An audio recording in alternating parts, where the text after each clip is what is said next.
Howdy, keto fam. Are you ready to make some keto fried onions? You know, French's fried onions? Yeah, those.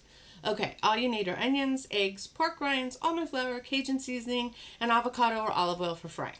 First, you need to peel and slice the onions very thinly. For the best results, I use a mandolin. And then separate all the slices. In a shallow bowl, beat the eggs and then set those aside. To make the pork rinds, add them to the bowl of a food processor and process them on high until very finely ground.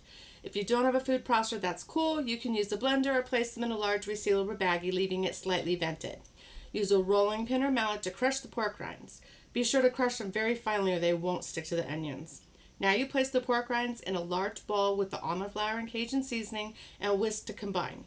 Pour a small amount, about a quarter to a third of a cup, of the pork rind mixture into a shallow bowl, and then using tongs so you don't get your fingers yucky, dip the onions into the egg wash and then into the pork rind mixture, coating them well.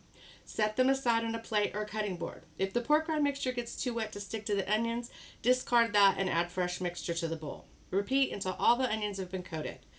Heat about 1 inch of oil in a large shallow pan at 375. If you don't have a thermometer, that's cool. You can test the temperature by dropping one onion in the oil, and if it sizzles but doesn't go crazy, you're good to go.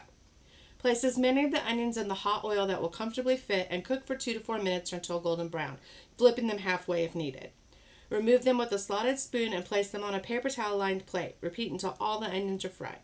If you aren't using the onions right away, you can store them in the freezer for up to 3 months. If using as a casserole topping, don't add them until the last 5 or 10 minutes of the baking, otherwise they'll burn. You can add them frozen, no need to thaw. Okay, peeps, get your keto on.